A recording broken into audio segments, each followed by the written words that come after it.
নমস্কার, আপনারা দেখছেন আপতাক খবর। আমি বিনয় ভরদ্বাজ, আর আমার সঙ্গে রয়েছেন গুড্ডু ক্যামেরায়। আর এই মুহূর্তে আমরা বনগাঁ উত্তরের বিধায়ককে পেয়েছি। বিজেপির বিধায়ক, বিজেপির নেতা অশোক কীর্তনিয়া রয়েছেন। ইতিমধ্যে অনেকটা বিতর্ক হয়েছে, কিন্তু অশোকবাবু এখন বিজেপির বিধায়ক রয়েছেন। আর কি প্রস্তুতি চলছে, সামনে নির্বাচন, কি ভাবছেন তারা, সেসব নিয়ে আমরা কথা বলবো।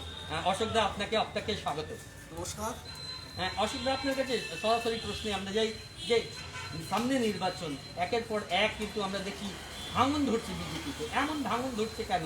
সামনে নির্বাচনে এখন তো লড়াইয়ের সময়, অনেকটা এগিয়ে যাওয়ার সময়, আরও দলকে সংগঠিত করার সময়, এখন এই সময় দাঁড়িয়ে একটু ভাঙনের মধ্যে অবস্থা যাচ্ছে, এটা কেন হচ্ছে? দেখুন, ভাঙন বলে কোনো বক্তব্য নেই বা বস্তু নেই। কারণ হচ্ছে যারা ভারতীয় জনতা পার্টিতে ছিলেন তারা আসেন, যেসব নোনা জল ঢুকেছিল ভারতীয় জনতা পার্টিতে 21-এর আগে সবাই ধরে নিয়েছিল, 57 মানুষগুলো ধরে নিয়েছিল যে ভারতীয় জনতা পার্টি ক্ষমতায় আসবে, তাই তারা দলে দলে যোগদান করেছে। তার একটা অংশ আজ পুনরায় তৃণমূলে ফিরে গেছে, যে অংশটা লুটে ফুটে খাওয়া হয়েছে। আর নির্বাচন নিয়ে আপনাদের একটা বার্তা দিতে চাই। পশ্চিমবঙ্গের নির্বাচনের নামে গণতন্ত্র প্রহসন চলছে। গণতন্ত্রকে গলা টিপে হত্যা করা হচ্ছে। আমরা দেখেছি 4টে বিধানসভার উপনির্বাচন হয়েছে। সেই 4টে নির্বাচনে কীভাবে গণতন্ত্রকে হত্যা করা হয়েছে। আর একটা কেন্দ্রে দেখা যাচ্ছে 87% ভোট একটা প্রার্থী পাচ্ছে। পশ্চিমবঙ্গের জনগণের ভাবনার সময় এসেছে। বিগত কলকাতা কর্পোরেশনে আপনারা দেখেছেন, সোশ্যাল মিডিয়ার মাধ্যমে, বিভিন্ন টিভি চ্যানেলের মাধ্যমে কলকাতা কর্পোরেশনের যে নির্বাচনটা হলো, হ্যাঁ, নির্বাচন কমিশন বলেছিল সবকটা বুথে সিসি ক্যামেরা লাগাতে হবে, কিন্তু সিসি ক্যামেরাকে আদৌ সেটা কি দেখলেন? দেখুন, আমারও দায়িত্ব ছিল কলকাতা কর্পোরেশনের নির্বাচনে। সিসি ক্যামেরা লাগানো হয়েছে, সিসি ক্যামেরার মানে ব্ল্যাক টেপ লাগিয়ে দেওয়া হয়েছে, সিসি ক্যামেরার মুখ ঘুরিয়ে দেওয়া হয়েছে, যাতে ভিতরে কি হচ্ছে সেটা না দেখতে পারে। মানুষকে ভোট দিতে দেয়নি। আমাদের কর্মী সমর্থক যারা, তাদের রীতিমতন যারা ভারতীয় জনতা পার্টির সমর্থক, যারা ধরে নিয়েছে তারা ভারতীয় জনতা ভোট দিতে পারে, তাদের ভোটার কার্ড যেগুলোর মানে ভোটার কার্ড নিয়ে গেলে ভোট দিতে যাবে, সেই কার্ডগুলো কোথাও জমা করে রাখা হয়েছে পার্টির অফিসে, যাতে তারা ভোট দিতে না পারে। তার মানে পশ্চিমবঙ্গের গণতন্ত্রকে পদে পদে ভুলণ্ডিত করা হচ্ছে। পশ্চিমবঙ্গের গণতন্ত্রকে পদে পদে মানে নোংরা কথা বলতে, পশ্চিমবঙ্গের গণতন্ত্র সে নোংরা কথা মুখ দিয়ে ভাষায় ব্যক্ত হতে পারছি না। পশ্চিমবঙ্গের গণতন্ত্র ডাকটা হত্যা করা হয়েছে। আর আগামী দিনে যে আমাদের পৌরসভা নির্বাচন বা কর্পোরেশন নির্বাচন, হ্যাঁ, 4টে পৌরসভা কর্পোরেশন নির্বাচন এই সামনে। আমি আপনাদের কথা দিচ্ছি, যদি সঠিকভাবে ভোট করতে দেওয়া হয়, 4টে কর্পোরেশনের একটা কর্পোরেশনও তৃণমূল সরকার পাবে না। আমাদের দৃঢ় বিশ্বাস। কিন্তু এ সরকার তো ভোট করতে দেবে না। আজ যে রাজ্য নির্বাচন কমিশনের ভূমিকা থাকা উচিত নিরপেক্ষ, কিন্তু আদৌ রাজ্য নির্বাচন কমিশনটা সম্পন্ন হয়ে গেছে দিদি চটি চাটার একটা কমিশন, যার জন্য আজকে পশ্চিমবঙ্গে যে ভোটটা বর্তমানে হচ্ছে, এই ভোটের নামে প্রহসন চলছে। কেন্দ্রীয় ভূমিকা তো থাকবে, কেন্দ্র সরকার কোর্টের ভূমিকা থাকবে। আপনারা তো কোর্টেও যাচ্ছেন, কোর্টও কিন্তু তাহলে কি কোর্টও কি ঠিক সঠিক সিদ্ধান্ত নিতে পারছে না? কোর্ট চায় প্রমাণটা কি? প্রমাণটা যেসব সরকারি আধিকারিক আছে তারা তাদের চাকরি বাঁচাতে চায়। আজকে ভোটটা আসছে কাদের দিয়ে? লাঠিধারী পুলিশ দিয়ে। যখনই রিগিং শুরু হয়েছে, কোনো পুলিশ নিজের নথিটা খুলেছে, ভিতরে যেসব অফিসার আছে তারা মুখ বন্ধ করে দেয়। তাদের বক্তব্য, আগে আমাদের পরিবার বাঁচলে আমি বাঁচবো, আমার চাকরি বাঁচাতে, তাই তারা মুখ বন্ধ করেছে। তার জন্য সঠিক প্রমাণটা জোগাড় করতে পারছি না। যে যতটুকু জোগাড় করা দেওয়া হয়েছে তাতেও কোর্ট হয়তো সেই বিমাতৃসুলভ আচরণ করছে ভারতীয় জনতা পার্টির উপর। অবশ্যই শুনছেন, অশোক কীর্তনিয়াকে শুনছেন, বিধায়ক, বনগাঁ উত্তরের বিধায়ক। রাগ ঢাক না করে কিন্তু কথা বলছেন। রাজ্যে নির্বাচনের নামে প্রহসন হচ্ছে। যদি এই প্রহসনের কথা বলেন, আপনারাও তো জিতে এসেছেন এই নির্বাচন থেকেই। না, 21-এর যে নির্বাচনটা হয়েছে সে নির্বাচন ছিল সম্পূর্ণ আলাদা রকম। আর বর্তমানে নির্বাচনটা হচ্ছে, আমাদের দাবি ছিল কেন্দ্রীয় বাহিনীকে, তাহলে হতো কি অন্তত কমসন বুথের ভিতরে বা বুথের আশেপাশে যে প্রবলেমগুলো হচ্ছে, ক্রিয়েট হচ্ছে, সৃষ্টি হচ্ছে, সেই প্রবলেমগুলো সৃষ্টি হতো না। বাড়ি বাড়ি যেত, বাড়ি বাড়ি যে ঝুট ঝামেলা করতো, একটা শ্রেণীর মানুষ আসতো কি, তারা দেখুন কিছু ভোটার আছে, তারা মুখে বলবে টিএমসি করি আমরা, টিএমসি ভোট করি, তারা এসে ভোটটা দিয়ে যেত বিজেপিকে। কারণ হচ্ছে ভোট পরবর্তীতে যে হিংসা হয়েছে সারা পশ্চিমবঙ্গ জুড়ে, ভারতবর্ষের ইতিহাসে ভারতবর্ষের যে গণতন্ত্র ইতিহাসে একটা লজ্জাজনক অধ্যায়। আচ্ছা, আজ পর্যন্ত কোনো রাজ্যে নির্বাচনের পরে এতগুলো প্রাণহানির ঘটনা হয়নি, 55টার উপরে প্রাণহানির ঘটনা উঠেছে, যার জন্য সিবিআই তদন্ত হচ্ছে, প্রত্যেকটা আসামিকে সিবিআই তারা হস্তক্ষেপ করছে, সেসব আসামির সাজা হবেই, আমাদের দৃঢ় বিশ্বাস। আইনের প্রতি আমাদের বিশ্বাস আছে, তার জন্য আমাদের দৃঢ় বিশ্বাস। আগামীতে দেখবেন এই যে ভোটটা যদি 2024 লোকসভা ভোট আসবে, তখন আপনারা দেখবেন কি হয়। কারণ হচ্ছে গত বিধানসভা ভোটে সারা পশ্চিমবঙ্গ জুড়ে যে অত্যাচারটা হয়েছিল, তার প্রতিবাদ হয়েছিল কিন্তু 2019 সালের লোকসভা নির্বাচন। বর্তমানে বিধানসভা নির্বাচনের পরে যে অত্যাচারটা হলো, এর কিন্তু প্রতিফলন ঘটবে আগামী লোকসভা নির্বাচনে। এটা আপনাদের মাধ্যমে আজকে আমি বলে দেবো, আপনারা দেখে নেবেন। এই যে সিবিআইয়ের কথা, এই ইনকোয়ারি হচ্ছে, যতগুলো খুন হচ্ছে, ধরুন রাজনৈতিক হত্যা বলছেন আপনারা, তো সেইগুলো তো সিবিআই নিয়েছে। সিবিআই তাহলে তো এর আগে 5 বছর হয়ে গেছে, নারদা সারদা মামলা কিন্তু সিবিআই নিয়েছে, সেটার রেজাল্ট কি? আর আজকে আবার সিবিআই তদন্ত করছে, তার রেজাল্ট কি? আমি আপনাদের একটা কথা বলতে পারি, নারদা সারদা মামলা সম্পূর্ণ একটা আলাদা জিনিস, প্রমাণ লাগছে, ওটা টাইম লাগে। নারদা সারদা মামলা কিছু আসামি গিয়েছে, তারা বেলে আছে, সাজা এরা পাবেই। তেমনি আজকে ধরুন যে হত্যাগুলো হয়েছে, সে হত্যাগুলো আসামি শুনেছে, তারা হয়তো জামিন হবে, কিন্তু এরা একটা টাইম দেখবেন এরা সাজা পাবেই, সাজা অবসম্ভাবী পাবে।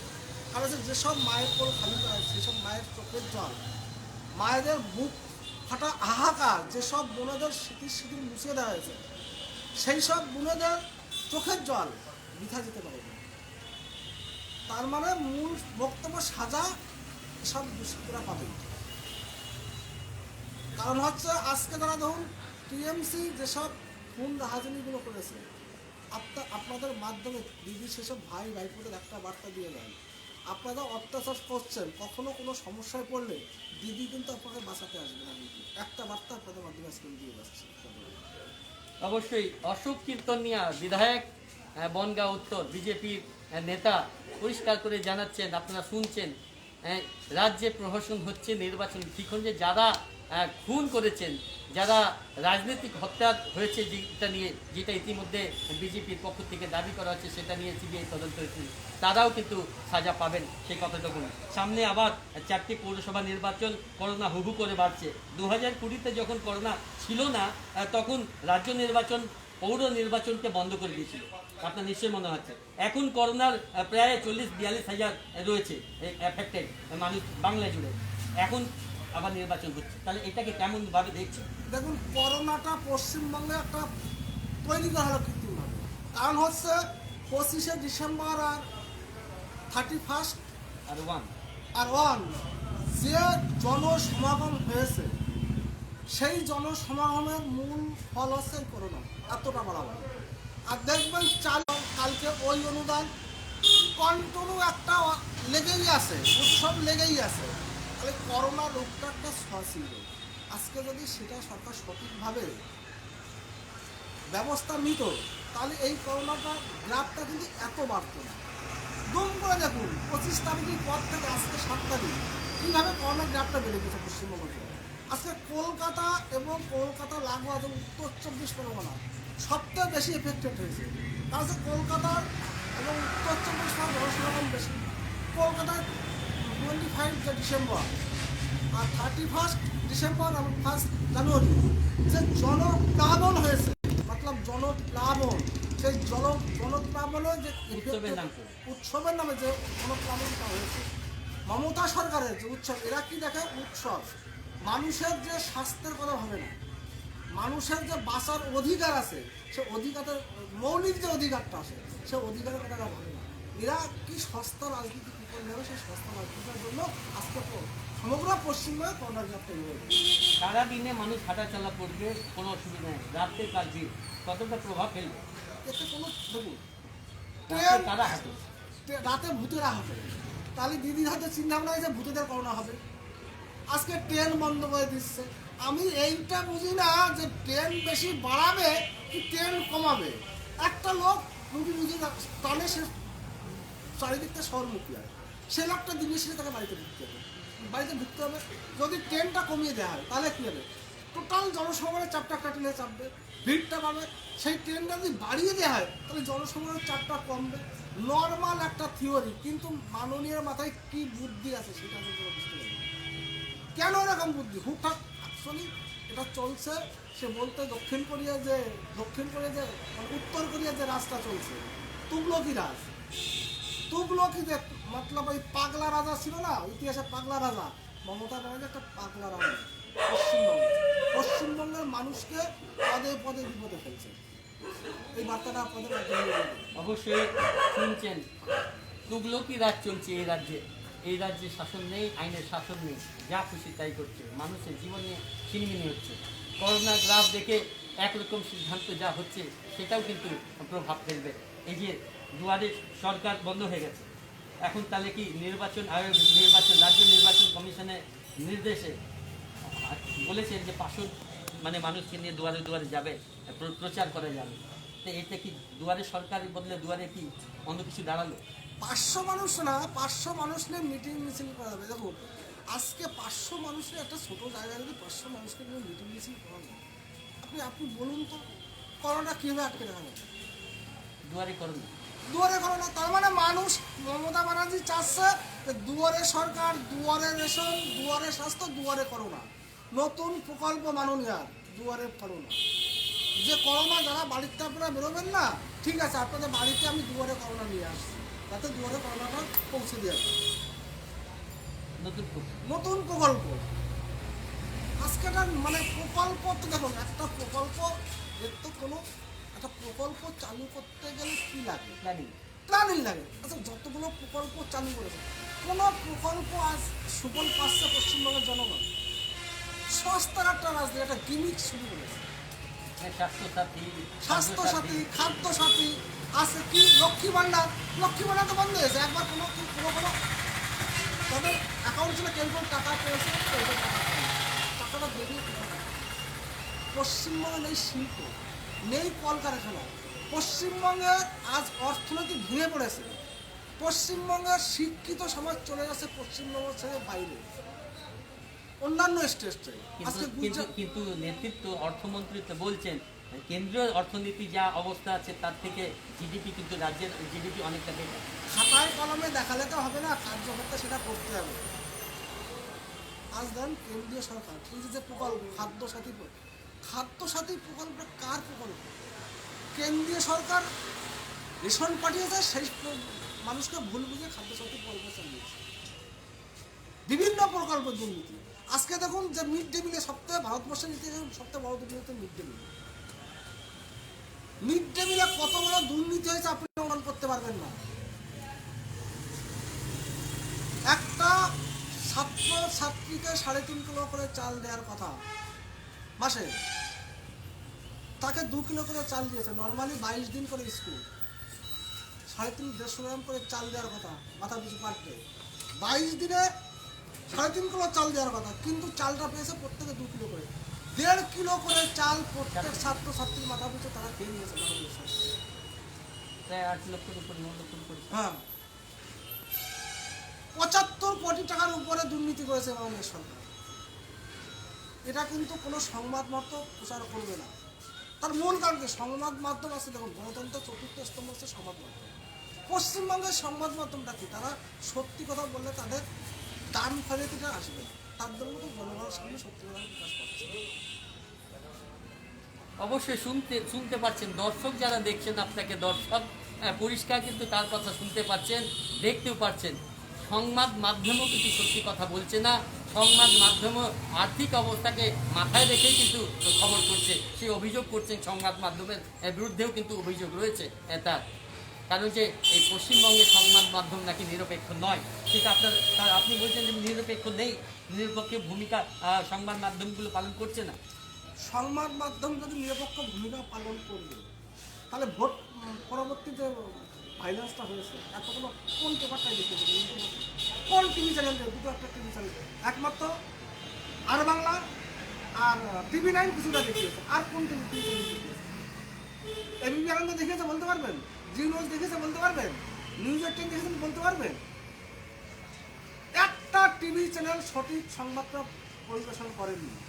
তাহলে সঠিক পরিবেশন যদি সংবাদ পাই, তাহলে মমতা সরকার থেকে, মমতা ব্যানার্জির কাছ থেকে যে উপঢৌকনটা পাওয়া হয় প্রচার বাবদ, বিজ্ঞাপন বাবদ, সেটা কিন্তু বন্ধ হয়ে যাবে। তারা বাধ্য হয়েছে, সংবাদ মাধ্যম বাধ্য হয়েছে গণতন্ত্রকে লাঞ্ছিত করতে। কিন্তু অনেকগুলো তার জন্য এখন বড় মিডিয়ার বদলে ছোট ছোট মিডিয়া চলে এসেছে, বিভিন্ন- মানুষের ঘরে পৌঁছে দিচ্ছি খবর। দেখুন, ছোট ছোট অনেক মিডিয়া, আপনাদেরকে বলি, অনেক ছোট ছোট যে মিডিয়াগুলো, মিডিয়া হাউসগুলো আছে, তাদের অনেক সময় ভয় আছে, এটা বাস্তব মানতে হবে। ভয় তাদের একটা কাজ করবেন না, আপনাকে আপনি বলছেন এটা লাইভ হচ্ছে, না, সেটা আপনি হয়তো আপনার মাধ্যমে মানুষ দেখছে বা জানছে, তো অন্যান্য যেসব ছোট ছোট মিডিয়াগুলো আছে, সেই মিডিয়াগুলোতে ভয়ের ব্যাপার আছে, তারা সঠিক সংবাদটা পরিবেশন করতে পারছে না। হয়তো কোনো দাদা ফোন করছে, ফোন দিয়েছে, ওই সংবাদটা দেখাবি না, ওই লাইভ করেছিস, ওইটা ডিলিট করে এক্ষুনি ডিলিট কর, ওইটা তো বাড়ি করে ভাঙছি, তাহলে তারা ভয়তে কী করে দেখাবে? কিন্তু বড় বড় যে মিডিয়া হাউসগুলো, তারা কিন্তু সংবাদগুলো পরিবেশন করতে পারে। আমার বক্তব্য, ন্যায্য কথাটা আপনারা পরিবেশন করুন, যেটা সত্যকে তুলে ধরুন। আজকে তৃণমূল আছে বলে তাদেরকে সমর্থন করতে গেলে কোনো মানে নেই।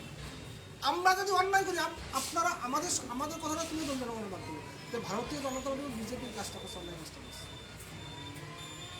সেটা অবশ্যই মিডিয়ার উপরেও কিন্তু একটা লাঞ্ছনা আছে, সারা দেশ জুড়ে কিন্তু মিডিয়ার উপরে একটা এ ধরনের লাঞ্ছনার একটা খবর ছবি উঠে আসছে, সেটাও কিন্তু অস্বীকার করা যাচ্ছে না। বিভিন্ন জায়গায় যেটা দেখা যাচ্ছে, নির্বাচনের কথা আপনি শুনলেন, মাননীয় যে এই রাজ্যে কীভাবে নির্বাচন করাচ্ছেন, যা পলিসির কথাটাও বললেন, অর্থনীতির কথাটাও বললেন, আবার সেই 4টা পুরসভা নিয়ে যেটা হচ্ছে, আপনি বলছেন যে এতও পাবে না, কিন্তু প্রার্থী কি ঠিক দিতে পারবে?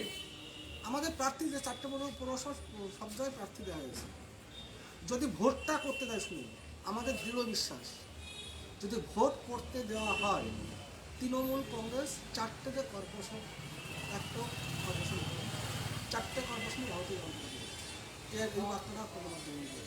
কিন্তু কিন্তু রাজ্যে যে রেজাল্ট হলো, যে রেজাল্ট থেকে ওয়াশ আউট হয়ে গেল, তারপরে মানে অনেকটাই ওয়াশ আউট হয়ে গেল, যদিও 70টা সিট পেয়েছে, এটা তো অস্বীকার করার কিছু নেই, কম থেকে একেবারে উঠে আসা, কিন্তু এই যে দলের ভিতরে বিজেপিতে যারা তৃণমূল ভেঙে এসছে, তারাই আপনাদের মাথায় তো বসেছে, সেটাও তো একটা দলের ভিতরে একটা ফলও সৃষ্টি করছে।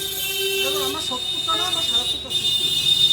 আমাদের 3টে আসন ছিল, আমরা আশা করেছিলাম যে ভারতীয় জনতা পার্টি বা সরকার হবে, সেটাও তো আমাদের আশাও করেছি।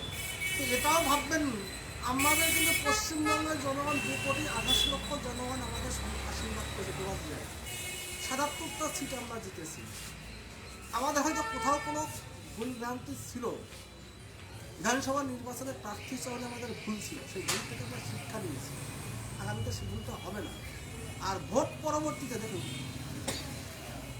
পশ্চিমবঙ্গে যে শিক্ষিত সমাজ আছে, এরা তো দেখে, সোশ্যাল মিডিয়া দেখে, আজকে দেখুন কিছু একটা অনেক কম বেশি সোশ্যাল মিডিয়া সেটা শুনবে। আমরা আমাদের ফেসবুক চ্যানেলের মাধ্যমে, আমাদের সোশ্যাল যে সাইডে, তার মধ্যে আমরা প্রচার করার চেষ্টা করছি, জনগণ দেখছে কীভাবে ভোট পরবর্তীতে হয়েছে। জনগণ তো তারা দেখছে অ্যাকচুয়ালি অন্যায়টা হয়েছে। মাননীয়কে 213টা আসন পেয়েছে। দেখুন 2006 সালে কিন্তু সিপিএম 233টা সিট পেয়েছে, মাননীয় তখন কিন্তু 29টা সিট পেয়েছে, 30টা সিটে বিরোধী ছিল। সেই বামফ্রন্ট কিন্তু 2021-এ পশ্চিমবঙ্গের রাজনৈতিক ইতিহাস থেকে মুছে গিয়েছে। এটা কিন্তু ভাববে, জনগণ হচ্ছে গণতন্ত্রের ভগবান। সেই গণতন্ত্রের ভগবানদের কাছে আমার প্রার্থনা, আপনারা যে ভোট পরবর্তী যে অত্যাচার করেছে সেটা তো মাথায় রাখুন। এবং যদি আপনারা সুযোগ পান কখনো নিজের ভোটাধিকার প্রয়োগ করা, আপনারা আপনাদের ভোটাধিকারটা সঠিক জায়গায় সঠিক মূল্যায়ন করেন, এইটুকু দাবি আপনাদের মাধ্যমে সমগ্র পশ্চিমবঙ্গের জনগণের কাছে। এই যে বাংলায় গণতন্ত্র নেই, কিন্তু ত্রিপুরায় ভোটের সময় দেখুন, ত্রিপুরা তো একই রিটার্ন, উল্টোটা বাংলা যা হচ্ছে ত্রিপুরা একই রকম। আপনি একটু বলুন তো, সারা পশ্চিমবঙ্গ বাদে ভারতবর্ষের কোন রাজ্যে একটা ভোটের দিন বা ভোট পড়তে একটা মানুষ খুন হয়েছে বলুন তো? দেখাতে পারবেন বর্তমানে? আমরা ছোটবেলা জানতাম যে বিহার মানে একটা আতঙ্ক ছিল আমাদের। আজকে সেই বিহার কোথাও চলে গেছে, যেখানে বিহার ছিল তার মানে উপরে চলে গেছে পশ্চিমবঙ্গ।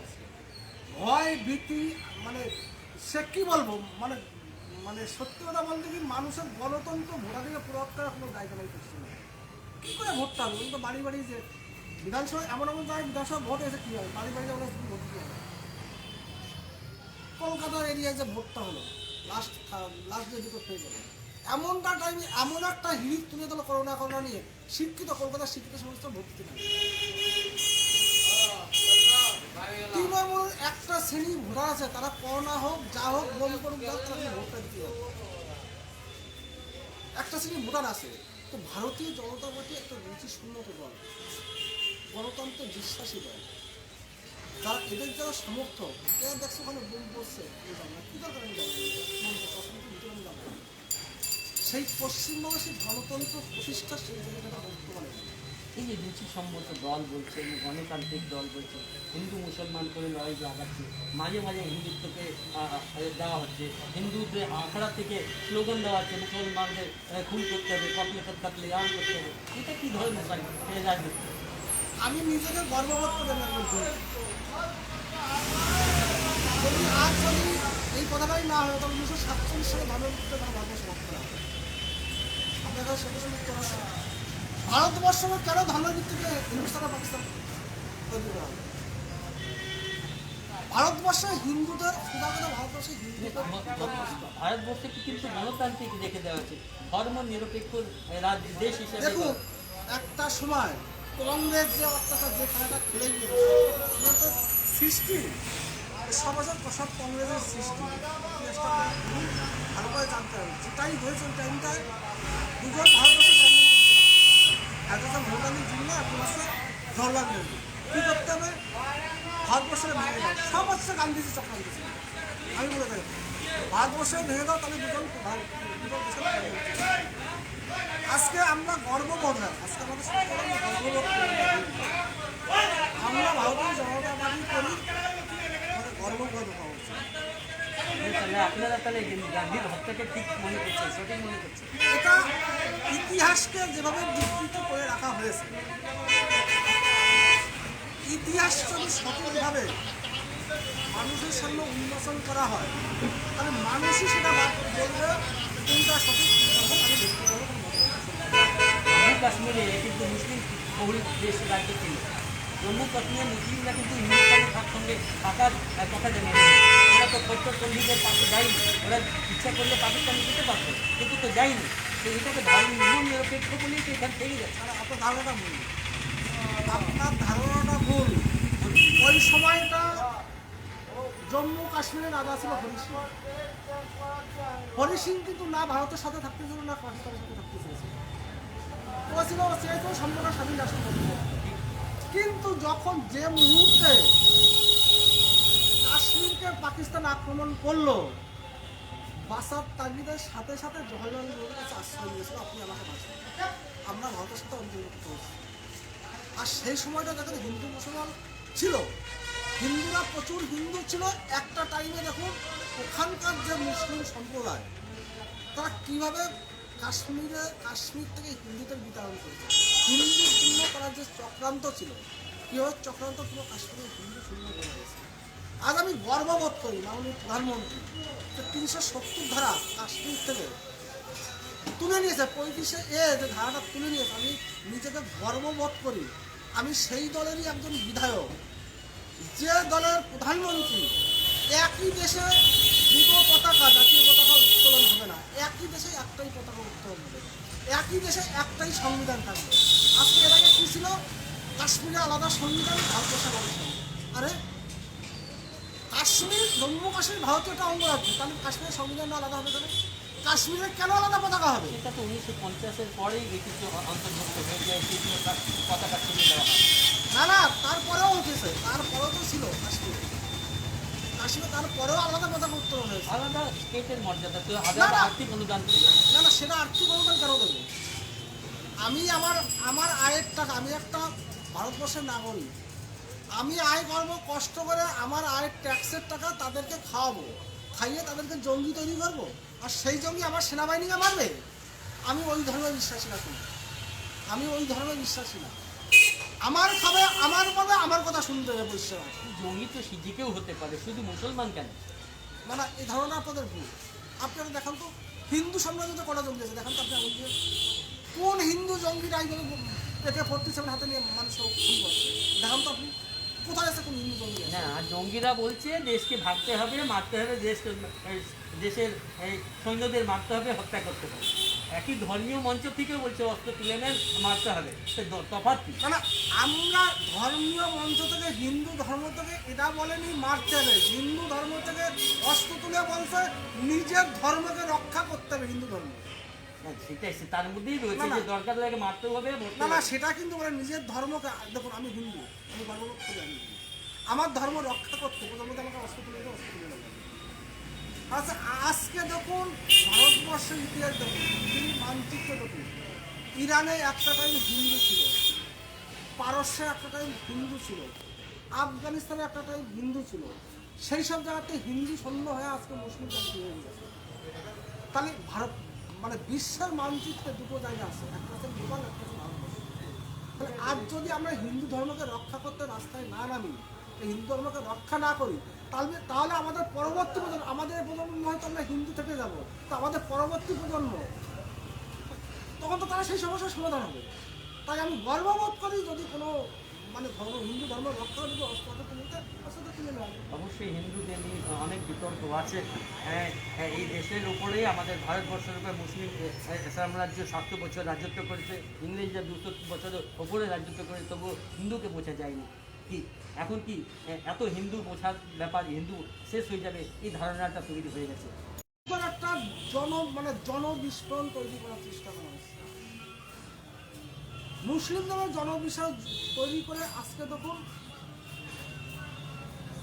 ভারত বিশ্বের যে কোনো জায়গায় যদি 50% কি 40-45% যদি মুসলিম হয়ে আছে, সেখানে তারা যুদ্ধ লড়াই শুরু করছে, বিভিন্ন জেহাদ শুরু করছে মুসলিম শান্তি করার জন্য। সেটা একটা ভয় আছে, আপনি বলছেন। এটা ভয় না, এটা ইতিহাস থেকে শিক্ষা। ভয় আলাদা জিনিস আর ইতিহাস আলাদা জিনিস। শুনুন, ভয়টা আলাদা জিনিস, ইতিহাস আলাদা। ইতিহাসকে তো আপনি অস্বীকার করতে পারবেন না, ইতিহাসকে কি আপনি অস্বীকার করতে পারবেন? ইতিহাসে কিন্তু হিন্দু বিলীন হয়ে যায় না। কেন হিন্দু? না না, বিলীন হয়নি কে বলে আপনাকে? ইরান কি ছিল? ইরান যে আজকে, ইরান যে কি ছিল, সেখানে তো হিন্দু প্রধান দেশ ছিল। পারস্য কি ছিল, সেখানে তো হিন্দু প্রধান দেশ ছিল। আফগানিস্তান কি ছিল, সেখানে হিন্দু প্রধান দেশ ছিল। মায়ানমার কি ছিল, মালয়েশিয়া কি ছিল, সেখানে হিন্দু প্রধান দেশ ছিল। আজকে কেন এরকম হলো? ইতিহাস আছে না এটা লেখা। আজকে দেখুন মোগল আমলে কিভাবে হিন্দুদের ধর্মান্তরিত করা হয়েছে। তারা আসলো কি, বিদেশ থেকে আসলো একটা যাযাবর জাতি, এসে ভারতবর্ষের সিংহাসন গ্রহণ করে হিন্দুদের বিভিন্ন মন্দির ভেঙে তছনছ করে, ইতিহাসকে বিকৃতি করে। তারা সেই সব মন্দিরের উপরে মসজিদ, বিভিন্ন ইসলামিক স্থাপনা গড়ে তুলেছে, সেই হিন্দুদেরকে ধ্বংস করে। তাহলে আজকে যদি আমরা হিন্দু ধর্ম রক্ষা করতে আমরা যদি পথে না নামি, অদূর ভবিষ্যৎ এখন আমি আপনি আমাদের এটা চলে যাবে, কিন্তু আমাদের পরবর্তী প্রজন্ম আমরা তাদের জন্য কী রেখে যাবো? অবশ্যই একটা হিন্দু মুসলমানদের বার্তা রয়েছে, একটা বিতর্কিত সাবজেক্ট, বহু ইতিহাসের ব্যাপার আছে, সেই ইতিহাসগুলো উঠে আসে। শেষে আমরা কিছু আরও শেষ রাজনৈতিক প্রশ্নে এখন আমরা চলে যাই।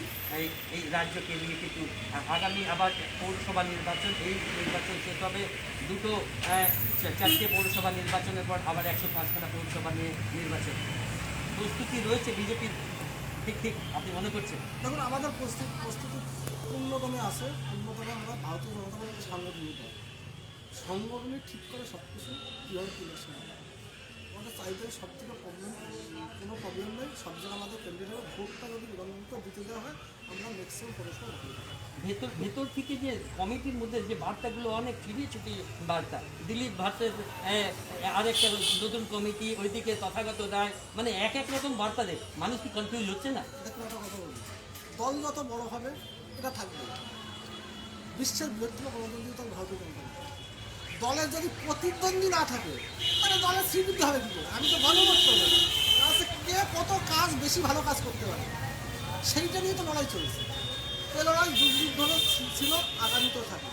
এটা একটা ভালো লক্ষণ, আমার মতে এই লক্ষণটা একটা ভালো লক্ষণ। আমি একটা জায়গায় বলি, আমি ভারতীয় জনতা পার্টি আরও বেশি কাজ করতে, এই যে প্রতিযোগিতা, এই প্রতিযোগিতার লড়াই চলছে। কিন্তু ছক্কা সাত ছক্কা বিকাশ বলে, কিন্তু মতুয়াদের ইলেকশনের আগে গুরুত্ব দিল, ইলেকশন শেখ মতুয়ারা বাদ। দেখুন এটা মতুয়ারা বাদ না, এটা মতো বললে ভুল হবে। মতুয়া কমিটির রাজ্য কমিটির কোথায় আছে? না না, এটা হয়তো কোথাও একটা ভুল বোঝাবুঝি হয়েছে, সে ভুল বলা বোঝাবুঝি নিরাসন হবে, আমাদের দৃঢ় বিশ্বাস। কারণ হচ্ছে দেখুন, বিজেপির মূল ভোট দেওয়ার কথা তার বিশেষ বর্তমান যেটা দেখা যায়, ভারতীয় জনতা পার্টি সরকার সরকার কেন্দ্রীয় নেতৃত্ব আছে, রাজ্য নেতৃত্ব আছে, সবাই আলোচনা করে একটা সুন্দর মীমাংসা জায়গায় যাবে আমার দৃঢ় বিশ্বাস আছে। আপনি মনে করছেন আবার রিভাইভ করা হবে কমিটিতে? এটা দেখুন সংগঠন ঠিক করে, এই ব্যাপারটা নিয়ে আমি কোনো মন্তব্য করতে চাই না। এই জন্যই তো মানুষের রাগ, কি ইলেকশনের আগে ইউজ হলো, ইলেকশন শেষ আর কাজ শেষ। এটা সংগঠন করতে হবে, সংগঠনের ব্যাপারে বিধায়কের ভূমিকা আলাদা জিনিস, সংগঠন দেখবে সংগঠনের ডিসিশন নেবে, সেটা কি হবে না। অনেক অনেক ধন্যবাদ আপনাকে। আমরা এতক্ষণ কথা বললাম অশোক কীর্তনিয়া, যিনি বিধায়ক বনগাঁ উত্তরে। যা যা কথা বললেন সব কিছু পরিষ্কার বললেন। আর নির্বাচনের জন্য কিন্তু পার্টি প্রস্তুত রয়েছে, যদি নিরপেক্ষভাবে যদি ভোট দিতে দেয় তাহলে ওনার দল জিতবে, সেই আশা রাখে। কিন্তু আদৌ ভোট হবে কিনা সন্দেহ, কারণ যে নির্বাচনে তারা চেয়েছিলেন যে কেন্দ্রীয় বাহিনীকে দিয়ে নির্বাচন হোক, কিন্তু সেইটা আদালতেও তাদের বক্তব্য টেকেনি, আর সেই রাজ্যেও কিন্তু সেটা সে তেমনভাবে এখনও গুরুত্ব দেয়নি। তবে নির্বাচনের জন্য তারা লড়াই ময়দানে আছেন। আর যারা চলে যাচ্ছেন দল থেকে তারা সুযোগ সুবিধার জন্যই এসেছিলেন, এখন সুযোগ পাচ্ছেন না, তারা ফিরে যাচ্ছে। আবার মতুয়াদের কিন্তু একটা জায়গা পাবে। যারা কেন্দ্রীয় নেতৃত্ব, যারা রাজ্য নেতৃত্ব, তারা নিশ্চয়ই ভেবে একটা সুরাহা করবে, সেই আশাবাদী রয়েছে অশোকবাবু। আপনারা দেখছেন আপনার খবর.com, দেখতে থাকুন, সঙ্গে থাকুন।